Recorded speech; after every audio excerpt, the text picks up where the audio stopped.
ಅವರ ಬಗ್ಗೆ, ಅವರ ವ್ಯಕ್ತಿತ್ವದ ಬಗ್ಗೆ, ಅವರ ಸ್ಮಾರಕದ ಬಗ್ಗೆ ಯಾವುದೇ ವಿಚಾರ ಇರಲಿ ಅದ್ರ ಬಗ್ಗೆ ಮಾತನಾಡುವಂತಹ ಅರ್ಹತೆ, ಯೋಗ್ಯತೆ ಬಹುಶಃ ಯಾರಿಗೂ ಇಲ್ಲ ಅಂತ.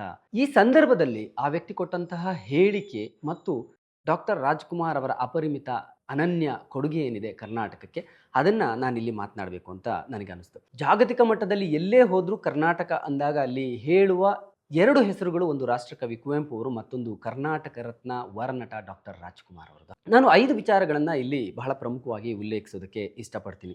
ಒಂದು ಡಾಕ್ಟರ್ ರಾಜ್‌ಕುಮಾರ್ ಅವರು ಬರುವ ಮೊದಲಿನ ಚಿತ್ರರಂಗ ಮತ್ತು ಡಾಕ್ಟರ್ ರಾಜ್‌ಕುಮಾರ್ ಅವರು ಕನ್ನಡ ಚಿತ್ರರಂಗಕ್ಕೆ ಬಂದ ನಂತರ ಆದಂತಹ ಬೆಳವಣಿಗೆಗಳು. 1934ರಲ್ಲಿ ಕನ್ನಡದಲ್ಲಿ ಮೊದಲ ಟಾಕಿ ಸಿನಿಮಾ ಬರುತ್ತೆ. ಆ ಸಿನಿಮಾದ ಹೆಸರು ಸತಿ ಸುಲೋಚನಾ. ಅಲ್ಲಿಂದ ಕನ್ನಡ ಚಿತ್ರರಂಗ ಶುರುವಾಯಿತು. ಅದಾದ ನಂತರ ತಮಿಳು, ತೆಲುಗು ಚಿತ್ರರಂಗದಲ್ಲಿ ಅಣ್ಣವರಿಗೆ ಬಹಳಷ್ಟು ಅವಕಾಶಗಳು ಬರುತ್ತೆ. ದೊಡ್ಡ ದೊಡ್ಡ ನಿರ್ಮಾಪಕರು ಅವರಿಗೆ ಆಗಿನ ಕಾಲಕ್ಕೆ ದೊಡ್ಡ ಮೊತ್ತದ ಸಂಭಾವನೆಯನ್ನು ಕೊಡೋದಕ್ಕೆ ರೆಡಿ ಇರ್ತಾರೆ. ಆದರೆ ಅಣ್ಣವರು ಊಟಕ್ಕಾಗಿ ಚಿತ್ರರಂಗಕ್ಕೆ ಬಂದರೂ ಕೂಡ ಅವರಿಗೆ ಕನ್ನಡ ಚಿತ್ರರಂಗ ಮತ್ತು ಕನ್ನಡ ಭಾಷೆಯ ಮೇಲೆ ಎಷ್ಟು ಪ್ರೀತಿ ಇತ್ತು ಅಂದರೆ ಅವತ್ತೇ ನಿರ್ಧಾರ ಮಾಡ್ತಾರೆ. ಅವರಿಗಾಗಿ ಅಲ್ಲ, ಕನ್ನಡ ಕಲಾವಿದರಿಗಾಗಿ. ಅಂದರೆ ಕನ್ನಡದಲ್ಲಿ ಡಬ್ಬಿಂಗ್ ಸಿನಿಮಾಗಳು ಬರೋದಕ್ಕೆ ಶುರುವಾದರೆ ಕನ್ನಡ ಕಲಾವಿದರಿಗೆ ಅವಕಾಶಗಳು ಸಿಗೋದಿಲ್ಲ. ಬೇರೆ ಭಾಷೆಯ ಸಿನಿಮಾಗಳೇ ಡಬ್ಬಿಂಗ್ ಆಗಿ ಇಲ್ಲಿ ಬರೋಕ್ಕೆ ಶುರುವಾದರೆ ಈಗಷ್ಟೇ ಕಣ್ಣು ಬಿಡ್ತಾ ಇರುವಂತಹ ಕನ್ನಡ ಚಿತ್ರರಂಗಕ್ಕೆ ತುಂಬ ದೊಡ್ಡ ಹೊಡೆತ ಬೀಳುತ್ತೆ. ಕಲಾವಿದರು ಬೆಳೆಯೋದಕ್ಕೆ ಸಾಧ್ಯ ಆಗೋದಿಲ್ಲ. ಇವತ್ತು ಯಾರು ಈ ಹೇಳಿಕೆಯನ್ನು ಕೊಟ್ಟರು ಅವರು ಇವತ್ತು ಕನ್ನಡ ಚಿತ್ರರಂಗದಲ್ಲಿ ಬಂದು ಒಂದಷ್ಟು ಸಿನಿಮಾಗಳಲ್ಲಿ ಆ್ಯಕ್ಟ್ ಮಾಡಿದ್ರು ಅಂದರೆ ಅವತ್ತು ಡಾಕ್ಟರ್ ರಾಜ್‌ಕುಮಾರ್ ಅವರು ಕನ್ನಡ ಚಿತ್ರರಂಗವನ್ನು ಉಳಿಸಿ ಬೆಳೆಸಿದ್ದಕ್ಕಾಗಿ.